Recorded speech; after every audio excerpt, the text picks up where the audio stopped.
Bamako sous les eaux, une forte pluie s'est abattue sur la capitale ce matin pendant au moins 2 heures de temps, ce qui explique les inondations sur plusieurs axes routiers. Le constat, c'est tout de suite.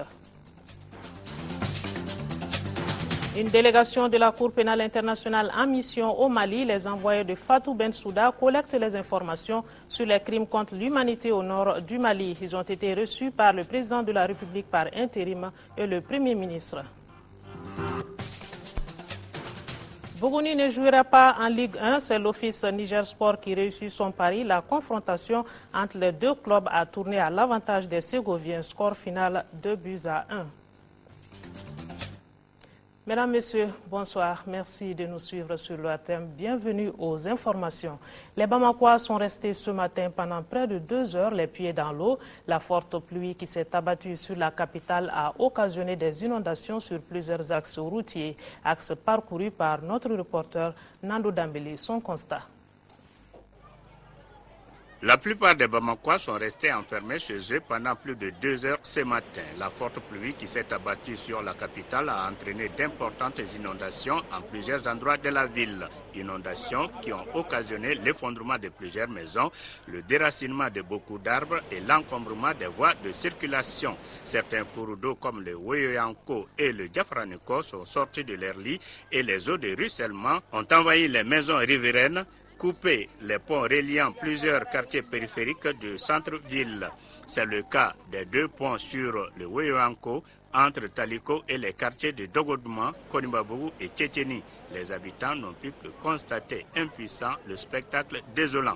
Quand je me suis réveillé, mes enfants sont venus me dire que mon quartier est inondé. Donc je suis venu visiter le bord du fleuve, du bord du Marico. Bon, suite à ma grande surprise, j'ai vu un petit sur le poteau.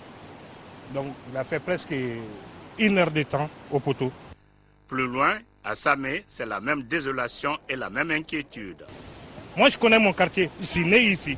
Ça me fait 45 ans d'ici. Je sais ce qui se passe ici dans mon quartier. Donc dû à ça, vraiment je suis désolé pour aujourd'hui. Ceux qui ont eu des dégâts matériels, vraiment je présente toutes mes excuses à eux. Mais quant à moi, je demande à eux de faire un petit effort de bouger un peu de 50 ou 100 mètres au bord des rivières pour que les dégâts ne reproduiront plus jamais. Cet état de fait s'explique en grande partie par le non-respect des normes de construction, selon le ministre de l'Équipement et des Transports en visite ce matin sur certains axes routiers de la capitale. Du fait des occupations anarchiques, les passages d'eau sont en général obstrués. Bon, je verrai ça, ce n'est pas mon domaine, je verrai ça avec ma collègue de l'urbanisme et des affaires foncières. Nous, du point de vue de notre ressort, à savoir les routes, on va s'atteler de notre tâche pour pouvoir au maximum laisser les passages d'eau, les curer. Et effectivement, par rapport aux routes également, on va essayer de faire des travaux d'urgence parce que nous avons cette année, Dieu merci, une bonne pluviométrie. C'est vrai que nous souhaitons tous, mais ça a des conséquences pour nous, pour notre département, parce que ça a des conséquences directes sur les routes. Bon, parce que a-t-on coutume de dire que l'ennemi de l'ingénieur c'est l'eau, et nous avons l'eau cette année et en abondance, je dirais même en excès. Bon, donc nous devons travailler par rapport à ça, en tenant compte de ça. Les autorités entendent prendre toutes les dispositions pour éviter le pire. Et oui, puisque les inondations causent des problèmes à nos routes, justement, le ministre des Transports et des Infrastructures routières était en visite de terrain. Le lieutenant-colonel Abdoulaye Koumaré s'est rendu sur certains axes routiers de la capitale. Sur place, le ministre a pu constater l'état de dégradation très avancé des routes visitées dû à la surcharge. La qualité du goudron pose également problème puisqu'une bonne partie de ces routes est emportée par les eaux de pluie. Mohamed Diarra était avec lui. Ces phases sont investies par l'État et ses partenaires pour la réalisation des infrastructures routières. L'entretien de ces routes pose problème aujourd'hui. La plupart des routes sont dans un état de dégradation avancée. Nos routes ont besoin d'être revêtues. Le constat est fait par le ministre des Transports et des Infrastructures routières, accompagné par les responsables des services techniques relevant de son département. Par rapport aux routes, on va essayer de faire des travaux d'urgence en mettant des caillasses dans des trous qui sont béats pour un peu soulager les populations. Déjà, on est en train de travailler d'arrache-pied pour que déjà les tronçons Bamako-Koulikoro, Bamako-Kolokani et Sikasso-Zegwa soient le plus rapidement possible pris en compte. La qualité du goudron pose aussi problème. Une bonne partie de ces tronçons est emportée par les eaux de pluie. À ces problèmes s'ajoute la surcharge. Le ministre s'est rendu ensuite à la base BI de l'entreprise chinoise qui est en train de réaliser les voies d'accès à partir du 3e pont à la route de Koulikoro. Des problèmes entravent la bonne exécution du chantier. On note parmi ces difficultés le problème de déguerpissement. Le 3e pont est fini, c'est clos, mais il y a une continuité, un raccordement du 3e pont à la route de Koulikoro. Et ce raccordement nous a été gracieusement offert par nos partenaires de la Chine. C'était juste pour voir l'évolution des travaux à ce niveau. Et les travaux continuent. Et nous avons accompagné l'entreprise dans la réalisation de ces travaux. À la direction nationale de la météo, le ministre a été rassuré de la bonne physionomie de la campagne en cours. La visite a été mise à profit par la délégation ministérielle pour visiter les dégâts causés par les précipitations qui se sont abattues sur Bamako. Voilà, dans le même chapitre, l'association malienne pour le soutien aux coopératives en partenariat avec le syndicat des conducteurs de Ben et l'ANASER lance un vaste projet de sensibilisation sur les axes routiers, notamment sur le tronçon Bamako-Koulikoro. La cérémonie de lancement du dit projet a eu lieu ce matin même à Moribabougou et cette campagne qui dure 1 mois doit contribuer à stabiliser puis réduire de 50% le nombre de victimes d'accidents routiers d'ici l'horizon 2020. Fandemba Keita nous en parle. En 2011, 15 personnes ont perdu la vie suite à des accidents routiers sur le tronçon Bamako-Koulikoro. Un phénomène que les autorités de la 2e région lient à plusieurs facteurs. Les excès de vitesse, les surcharges, l'incivisme des usagers, les communications au volant, le mauvais état de la route, l'absence de panneaux. C'est pour stabiliser et réduire de 50% ce nombre que l'association malienne pour le soutien aux associations coopératives a lancé ce projet. L'ONG AMAC, en partenariat avec l'Agence nationale pour la sécurité routière, ANASER, va sensibiliser, former, éduquer durant 1 mois à travers la musique, des bandes annonces sur les radios de proximité, les populations riveraines et les conducteurs de Ben de l'axe routier Bamako-Koulikoro pour qu'ils adoptent un changement de comportement notoire sur la circulation routière. Le syndicat des conducteurs de Ben, associé à la mise en œuvre du dit projet, trouve que la recherche des solutions à tous les maux dont souffre le secteur reste la priorité des priorités. La route Bamako-Koulikoro est en ce moment plus dégradée que jamais par le manque d'entretien périodique. Cette dégradation est aussi un facteur potentiel de risque d'accident de la route. Les défis qui nous attendent dans un contexte de défiance d'accident de la circulation sont nombreux et persistants. Cependant, nous sommes convaincus que dans un élan de solidarité locale, nous réussirons notre pari de réduction du taux d'accident. Un rapport détaillé contenant les problèmes rencontrés, les suggestions du syndicat des chauffeurs de Ben, des propriétaires d'usines et riverains sera élaboré à la fin du projet. Ce rapport sera ensuite remis à l'ANASER et aux autorités administratives et politiques afin de trouver ensemble des solutions idoines à la problématique. Le président de la République par intérim, le professeur Dioncounda Traoré, a reçu en audience cet après-midi la sous-secrétaire générale adjointe aux affaires humanitaires et coordinatrice des secours d'urgence des Nations Unies. La question humanitaire dans notre pays était au centre des échanges entre les deux personnalités. Les secteurs de la santé, l'éducation et autres sont les préoccupations actuelles des autorités maliennes. Valérie Amos a été surtout touchée par la situation des déplacés du Nord suite au conflit. Elle compte dès son retour retour à New York, entreprendre des actions pour mieux répondre aux défis humanitaires que connaît notre pays. Valérie Amos, à sa sortie d'audience, est au micro de notre reporter Agali Agissa. Le but de ma visite ici était de voir comment les Nations Unies, nos partenaires, apportent la réponse qu'il faut aux défis humanitaires que connaît le Mali. Nous avons parlé de la situation, évoqué la situation des personnes déplacées et aussi celle des personnes qui font face à la crise nutritionnelle et la crise alimentaire dans le pays. Le président a exprimé sa préoccupation sur ce qui se passe particulièrement dans le secteur de la santé et de l'éducation et a sollicité mon appui pour que nous puissions mobiliser davantage de ressources. J'ai commencé déjà par rencontrer les partenaires qui répondent aux appels normalement et qui sont résidents dans le pays, mais lorsque je retournerai à New York, je vais continuer mon travail dans ce sens-là. J'ai été surtout frappé par la situation des personnes qui étaient déplacées du Nord et par le fait qu'elles ont exprimé l'impossibilité pour elles aujourd'hui de retourner parce que la sécurité n'est pas encore établie dans ces régions-là pour elles. Je voudrais insister sur le fait que les efforts en cours, les discussions en cours pour la stabilité et la paix dans le Mali continuent d'être un sujet de grande importance pour les populations de ce pays. J'ai noté aussi que les gens ont été vraiment reconnaissants, particulièrement aux populations de Mopti qui leur ont ouvert leur maison et leur cœur et qui ont été si généreux vis-à-vis d'elles. Je vous l'annonçais dans les titres, une délégation de la Cour pénale internationale était chez le Premier ministre.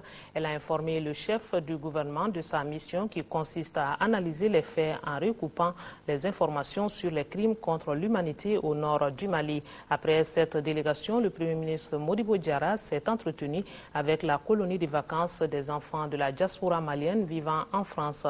Les enfants, à leur tour, sont venus remercier, féliciter donc le Premier ministre pour sa reconduction à la tête du gouvernement.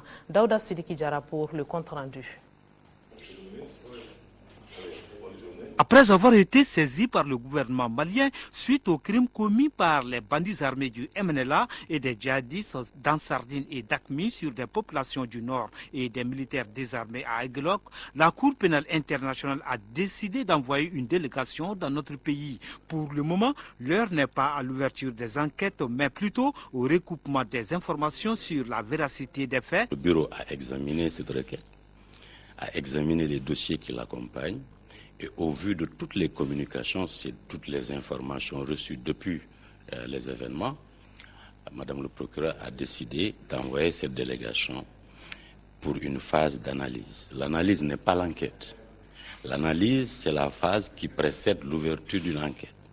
Et durant cette phase d'analyse, nous allons recouper les informations que nous avons reçues théoriquement sur le terrain avec les interlocuteurs qui les ont préparées, ministère de la Justice, commission d'enquête, comité chargé de rédiger ce dossier, les acteurs de la société civile, les partenaires techniques, ceux qui étaient présents directement ou indirectement au moment de la commission de certains faits, et l'analyste, son équipe et l'ensemble du bureau va jeter un regard croisé, objectif et critique sur tous ces éléments. Sont irrecevables. La recevabilité est liée à la poursuite des poursuites judiciaires nationales. Il n'y en a pas. Troisième question, les intérêts de la justice doivent correspondre à la nécessité et justifier l'ouverture d'une enquête. Alors, si le bureau, au niveau de cette démarche standardisée, qui est une démarche procédurale, légale que nous devons respecter, répond positivement à ces trois questions, alors Madame le procureur dira « j'ouvre une enquête ». S'il y a un seul élément qui fait défaut par rapport à cette démarche logique, juridique, que nous menons de manière indépendante, c'est-à-dire au sein de nos locaux, par rapport à tous les éléments d'information collectés, alors il n'y aura pas d'enquête.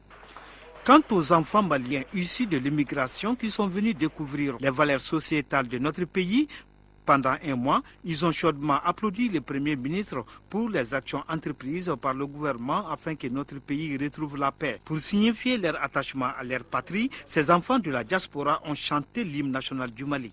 Nous serons tous unis, un peuple,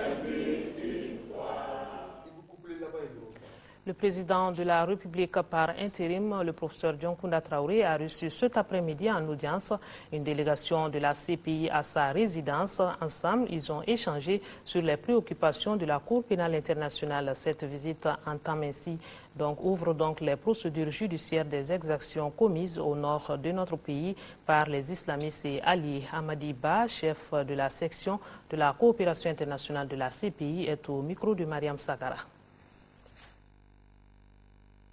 Le garde des Sceaux, ministre de la Justice, a déposé entre les mains de Mme Bensouda le renvoi, la saisine, pour être plus terre à terre, la saisine par l'État malien de la CPI à la suite des événements qui se sont déroulés au nord. Alors, depuis cette date, depuis l'acte de saisine de la CPI, les faits qui se sont déroulés depuis le janvier 2012 rentrent dans le cadre de cette procédure d'analyse. Les faits passés, présents et futurs. Ça veut dire que tout acte, tout crime qui serait commis, tant au nord qu'au sud, de manière scrupuleusement et minutieusement par le bureau du procureur. Le Mali est parmi les premiers États à avoir signé et ratifié le statut de Rome, ce qui montre l'engagement de l'État malien dans la lutte contre l'impunité depuis la création de la Cour. Heureusement, avant l'avènement de ces faits, mais malheureusement, depuis que ces faits sont arrivés, le Mali a montré encore une fois sa détermination à s'engager dans la lutte contre l'impunité. Nous avons reçu le dossier malien avec l'ensemble des crimes allégués commis sur son territoire, notamment au nord. Nous avons également reçu d'autres communications, d'autres sources d'ONG, de personnes impliquées, victimes ou qui ont un intérêt à porter ces informations au niveau du bureau. Donc tout ça fait l'objet d'analyses théoriques et pratiques que nous sommes venus recouper sur le terrain. Donc rencontrer les acteurs, vérifier les sources de renseignements, voir la stratégie par laquelle ces informations ont été reçues et portées à notre attention. L'élément qui lie Fatou, Madame le procureur, qui fait que devant les juges, il peut dire l'article tel a dit ça. Voilà ce qui s'est passé au Mali, ça correspond à ça. Ou bien l'article a dit ça, mais ce qui s'est passé au Mali ne correspond pas aux dispositions statutaires qui me donnent pouvoir. Alors si c'est la première option, alors il doit prendre ses responsabilités. Elle les prendra en toute, et je rappelle bien, en toute indépendance et impartialité. Et puis, ce communiqué à votre attention, le ministre de l'Administration territoriale et de la décentralisation convie les représentants des partis politiques à une rencontre de la commission consultative du cadre de concertation avec les partis politiques et le département le lundi 3 septembre 2012 à 10h. Ce sera dans la salle de réunion du gouvernorat du district de Bamako. L'ordre du jour porte sur la présentation du projet ARAVEC. ARAVEC, c'est le recensement administratif à vocation d'état civil et les questions diverses. Le groupe de suivi budgétaire GSB Mali vient de présenter les résultats de son analyse sur les budgets communaux alloués à l'éducation et à la santé. L'étude a concerné 30 communes des régions de Koulikoro, Sikasso, Ségou, Mopti et Gao. Et sur les 63 SESCOM concernés par cette étude, seulement un centre n'est pas fonctionnel et sur les 22 communes analysées, 6 répondent à la proportion de la population vivant dans un rayon de 5 km du SESCOM. À travers cette analyse, le GSB Mali et ses partenaires veulent contribuer à l'amélioration de la gouvernance et à la lutte contre la pauvreté. Ramata Konaté pour le reportage. L'éducation et la santé, deux domaines clés de développement, ont retenu l'attention du groupe de suivi budgétaire GSB Mali et ses partenaires. Le réseau a fait une étude sur ces secteurs dans 30 communes des régions de Koulikoro, Sikasso, Ségou, Mopti et Gao. L'analyse a porté sur les budgets communaux alloués pendant les 4 dernières années et la fonctionnalité des centres de santé et des écoles. Concernant la santé et la fonctionnalité, le rapport nous donne sur les 63 SESCOM analysés, 62 ont cette fonctionnalité. Concernant maintenant le ratio, nous avons 7 communes qui ont le ratio sur la moyenne nationale qui est de 50 élèves par classe. Mais aussi, on a pu constater qu'au niveau des différents PDSEC, si on prend la commune, si on prend le SEC, il n'y a pas beaucoup de relations entre les deux. Au niveau des communes, vous avez la plupart du temps, les gens n'élaborent pas de plan d'action annuel, c'est-à-dire ils font un PDSEC sur une période bien déterminée, 4 ans, 5 ans, mais ils n'arrivent pas à faire un plan d'action annuel pour essayer de valider action par action, année par année, ces différents PA. Parmi les grandes conclusions de l'analyse des budgets des 30 communes choisies, il ressort que la part affectée à l'éducation a été assez importante sur la période 2008-2011 et le taux d'exécution proche de 100% dans 18 des 28 communes étudiées. Dans le secteur de la santé, par contre, la part du budget affecté était inférieure à 10% dans 21 des 26 communes, mais avec un taux d'exécution de 100% dans 12 des 26 communes. En présentant ces résultats aux différents acteurs concernés par cette étude, les organisateurs veulent contribuer à la bonne gouvernance et à la lutte contre la pauvreté. La rencontre permet aux uns et aux autres de partager les difficultés qui entravent l'accès des populations aux services sociaux de base. Il s'agit aussi de faire des propositions pour l'amélioration des prochaines études sur les budgets communaux alloués à l'éducation et à la santé. Le tout nouveau ministre de la Communication a visité ce matin l'Office de radio-diffusion-télévision du Mali, ORTM. Entre autres unités visitées, la TMD, les studios de la télévision nationale et de la radio. Le ministre a ensuite rencontré les agents de l'ORTM avec lesquels il s'est entretenu sur la collaboration future entre le département et l'Office. Voilà donc la visite ce matin du ministre de la Communication ici à l'ORTM, l'Office de radio-diffusion-télévision du Mali. Et entre autres unités visitées, vous les voyez sur les images, la TM2, les studios de la télévision nationale et ensuite le ministre s'est entretenu avec les travailleurs de l'ORTM. L'énergie du Mali traverse une période difficile. À propos, le ministre de tutelle a rencontré ce matin les cadres de la dite société. C'était pour dégager ensemble les stratégies à développer pour une sortie de crise. Tiemoro Konaté pour les explications. Cette rencontre des responsables de la société Énergie du Mali et ceux des structures rattachées se tient dans un contexte particulier. Elle s'effectue à un moment où la société traverse une période difficile. Cela en dépit de la subvention octroyée par le gouvernement. Les raisons sont connues. Aujourd'hui, les difficultés que nous avons, c'est que la quasi-totalité de la production se fait à base du thermique, c'est-à-dire du gasoil, et qui coûte énormément cher à l'importation. Et comme vous le savez, les prix ne cessent de croître et les moyens sont relativement limités.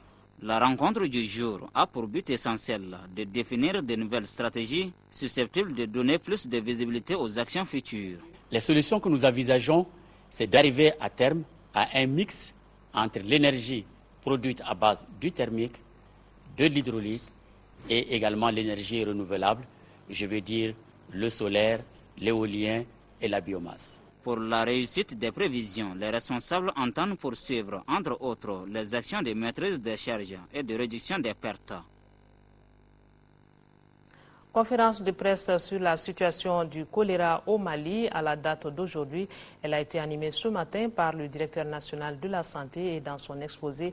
Et de son exposé, il ressort que 164 cas dont 12 décès sont signalés dans les cercles de Gao et d'Ansongo. Les détails avec Amadou Ouattara. Depuis le 30 juin 2012, la partie nord du Mali est touchée par une épidémie de choléra. Cette maladie qui continue de faire des victimes devient de plus en plus inquiétante. Et pour donner des apaisements aux populations, la Direction nationale de la santé a organisé cette conférence de presse. 2 mois après la confirmation des cas, aujourd'hui nous avons pensé qu'il était nécessaire de faire un peu le point des actions qui sont entreprises par le ministère de la Santé en rapport avec ses partenaires techniques et financiers. Et ce qui est fait, et ce qui est envisagé en tout cas dans les semaines, voire les jours à venir, pour pouvoir effectivement contrôler cette épidémie. Je dois dire qu'aujourd'hui, nous sommes à 164 cas, 12 décès depuis l'actement de cette épidémie.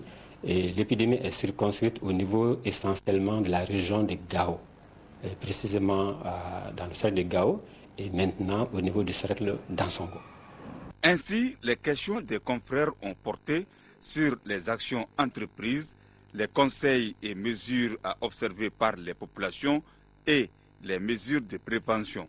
Et selon le conférencier, toutes les dispositions et solutions sont envisagées. Le ministère de la Santé, en rapport avec ses partenaires techniques et financiers, et notamment les ONG qui sont au nord, nous avons en tout cas entrepris un certain nombre de mesures pour pouvoir apporter les médicaments et les désinfectants aux populations qui sont dans ces zones de foyer, malgré la situation sécuritaire que notre pays connaît.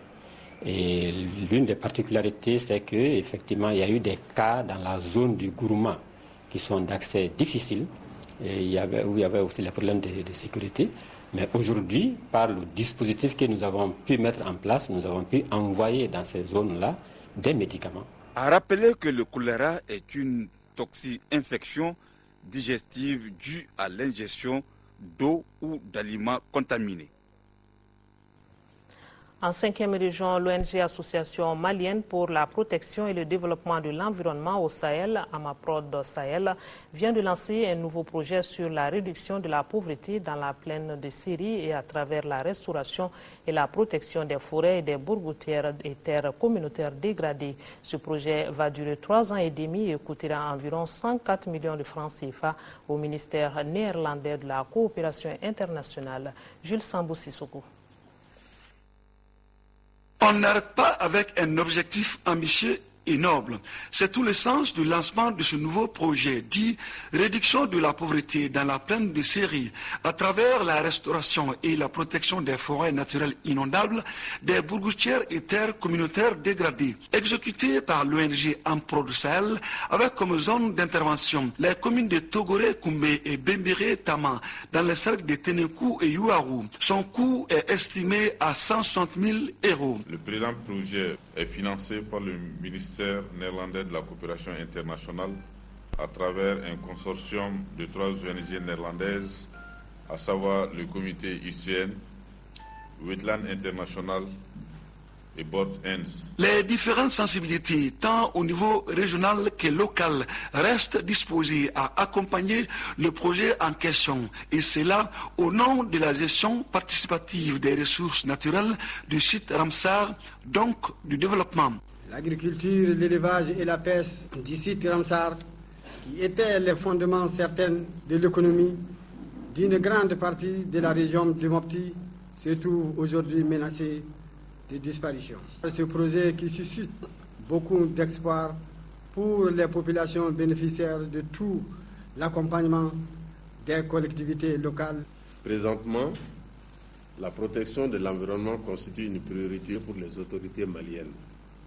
À cet effet, toute mesure tendant à l'adaptation au changement climatique et à l'amélioration des moyens d'existence des populations ne peut que bénéficier du soutien et de l'adhésion totale des autorités régionales que nous sommes. Des échanges et une projection de films ont permis une meilleure compréhension du projet et des activités déjà menées par l'ONG Amaprod Sahel à travers notre pays. Et nous revenons à Bamako pour parler de concours. Ils sont 157 candidats à compétir pour le concours d'entrée au CESTI. Le CESTI, c'est le Centre d'études des sciences et techniques de l'information. Les épreuves qui se déroulent au Centre national de production pour le développement, ex-CESPA, sont jugées abordables par les candidats. Le CESTI accueille une dizaine de nationalités et le centre est la première structure de formation en journalisme selon un classement de l'UNESCO. Adama Djimde est allé voir. La télévision, la radio et la presse écrite suscitent de plus en plus passion et engouement auprès des jeunes. Nombreux sont ceux qui aspirent à être journalistes. C'est pourquoi ils sont 157 candidats au starting block pour le concours d'entrée au CESTI, Centre d'études des sciences et techniques de l'information de Dakar au Sénégal. Certains sont déjà fascinés par la présentation du journal télévisé. Toute petite, je regardais en Aoué Touré, mais maintenant je vois les Aïssata Maïga, puis les Ndé Sissoko. Donc ça m'a donné envie de faire le journalisme pour être présentatrice de journal télé. Je nourris cette ambition il y a 7 ans de cela. Donc vraiment, je vais devenir un grand journaliste. Je vais devenir un journaliste de la télé pour présenter l'édition à la télé. Les futurs journalistes compétissent en dissertation, en questions d'actualité, en synthèse de dépêches, en anglais, en contraction de texte pour terminer avec une épreuve orale. En venant dans notre pays, les dirigeants de l'établissement avaient des motifs valables. On a une dizaine de nationalités au niveau du CESTI. Nous nous sommes dit que nous ne pouvons pas rester à Dakar, organiser le concours pour les Sénégalais et pour les non-Sénégalais résidant à Dakar ou qui font le déplacement pour venir jusqu'à Dakar subir les épreuves du concours. Donc pour garder ce cachet panafricain du CESTI, cette vocation d'école régionale, nous nous sommes dit que nous allons maintenant essayer de nous déployer dans les autres pays. Nous avons pensé à Bamako. La rigueur et le sérieux ont valu au centre le statut de meilleur établissement francophone de formation en journalisme. Il y a eu une évaluation qui a été faite par l'UNESCO qui a concerné 96 écoles de formation en journalisme en Afrique et le CESTI reste leader pour l'Afrique francophone. Nous sommes la première école dans l'Afrique francophone.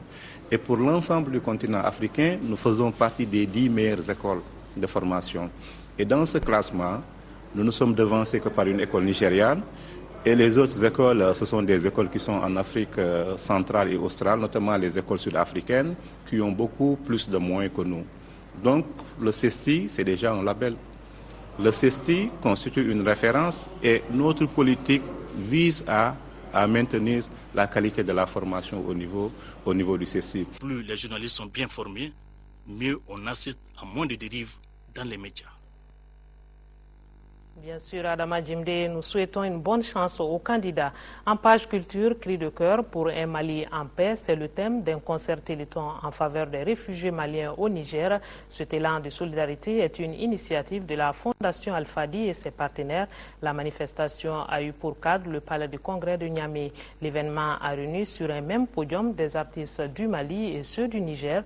Les fonds récoltés ont été remis au HCR, le Haut Commissariat aux réfugiés qui s'est chargé de les acheminés aux bénéficiaires sur le territoire nigérien. Et pour plus de précision, nous écoutons le promoteur de ce projet humanitaire, Al-Fadi, qui est créateur de mode. Il est au micro de Moribou Souari.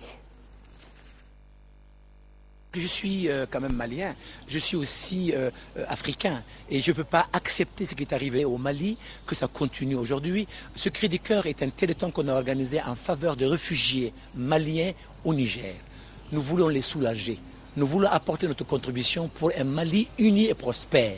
Et nous voulons démontrer que nous, Maliens de la diaspora, nous voulons aussi apporter notre contribution. Et c'est pour ça que ce téléthon a été sous le marrainage de la première dame du Niger, le premier ministre du Niger, le président de l'Assemblée. Et j'ai fait venir des artistes comme Naani Diabaté, Ali Sam, Baba Niamé, des grands créateurs comme Babatila, comme la broderie, Tal Couture, et comme Gagnila qui a été quand même un grand partenaire, un sponsor, où tout le monde était habillé en basin blanc. Nous voulons amener la création au service de la paix. Ça veut dire quoi? La broderie, les griots et les teintures. Pour moi, le Niger et le Mali est un seul. Le Niger a voulu absolument apporter leur contribution. Il pleure en chantant, il crie, il disait jamais ça. Plus jamais ça. Il y avait l'ambassade du Mali qui était là aussi. C'est pour ça qu'on a voulu absolument apporter, faire de cette soirée qui a rapporté quand même une 50aine de millions. La même nuit où on a donné tout au HCR du Niger pour aller soulager les populations réfugiées venant du Nord. Le grand moment était des discours faits par les hommes de paix. Tombouctou, où je suis né, ne peut pas appartenir à notre peuple. Tombouctou est une ville sainte, une ville qui appartient au Mali. Le Mali est un pays qui ne peut pas être divisé. Le Mali est notre chair et notre os. Pour moi, ce Mali-là est un Mali qui doit continuer, qui a montré l'image de la création, l'image des empires. Et c'est ce que nous voulons absolument démontrer là. Les moments forts, c'est aussi les donations. Le Mali est un pays fort. Le Mali est un pays magnifique. Le Mali est un pays beau.